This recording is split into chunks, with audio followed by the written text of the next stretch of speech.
Tuhan bersamamu dan bersama rohmu. Inilah Injil suci menurut Santo Lukas. Dimuliakanlah Tuhan. Pada suatu ketika Yesus bersabda kepada murid-muridnya, sebagaimana halnya pada zaman Nuh, demikian pula kelak pada hari Anak Manusia. Pada zaman Nuh itu, orang-orang makan dan minum, kawin dan dikawinkan, sampai pada hari Nuh masuk ke dalam bahtera.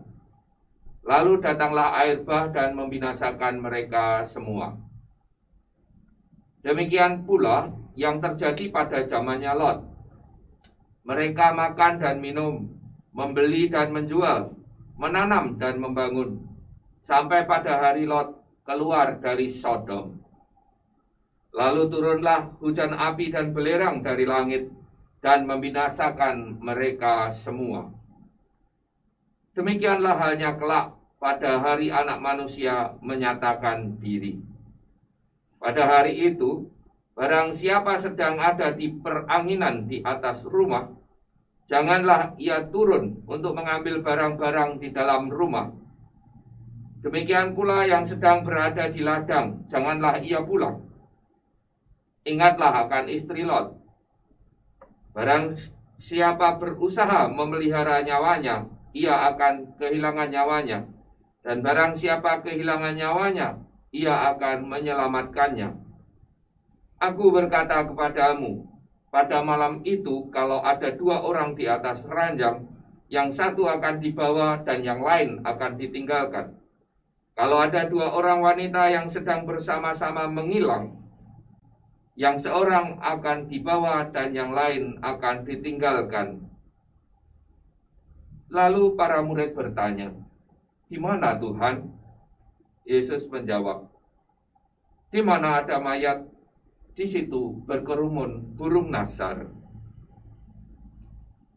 Demikianlah sabda Tuhan. Terpujilah Kristus. Bapak, Ibu, dan saudara-saudari sekalian yang dikasihi Tuhan, bacaan pertama hari ini memperlihatkan kepada kita kitab kebijaksanaan, memberikan gambaran kepada kita bagaimana seharusnya kita itu sampai kepada Tuhan. Menarik kata-kata atau kalimat yang ada di sana. Sungguh tolol karena kodratnya semua orang yang tidak mengenal Allah sama sekali. Menarik, sungguh tolol karena kodratnya semua orang yang tidak mengenal Allah sama sekali. Ceritanya sampai pada bagaimana orang hanya terpukau pada keindahan alam.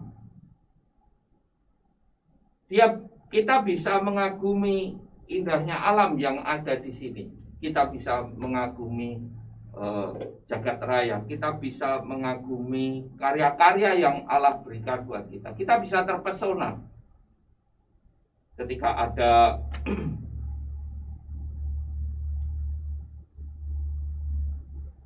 penyembuhan, orang terpesona kepada penyembuhan itu. Ketika kita melihat alam yang indah, gunung yang kita terpesona, bagus ya, pantainya bagus ya, gunungnya wah megah ya, kita bisa terpesona. Juga kalau kita melihat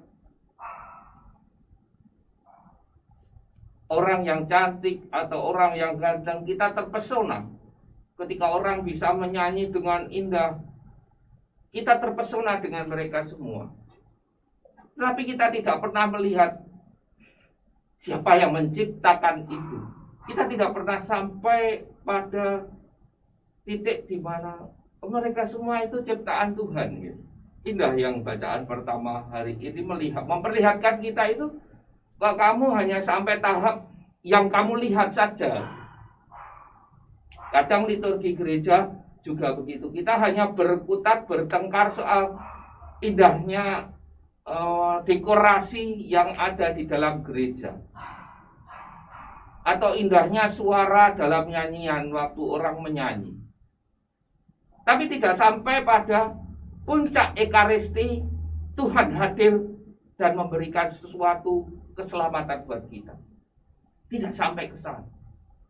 Kita bahkan mungkin hanya gara-gara warna di dalam liturgi kita tidak bisa beribadat dengan, oh ini harusnya merah, harusnya kuning, harusnya hijau, harusnya.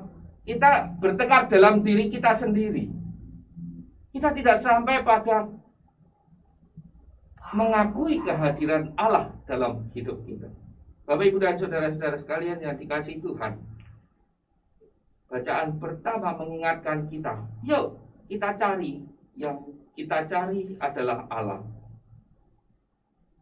Ya, bacaan ini yang pertama di akhir kalimat dikatakan, bagaimanapun mereka tidak bisa dimaafkan. Sebab jika mereka mampu mengetahui sebanyak itu, sehingga dapat menyelidiki jagat raya, mengapa mereka tidak terlebih dahulu menemukan penguasa semuanya itu? Tidak dapat menemukan Tuhan. Mari kita mohon rahmat Roh Kudus, mohon pengampunannya, mohon kerahimannya, agar kita dimampukan untuk bukan berhenti pada tataran yang kita lihat,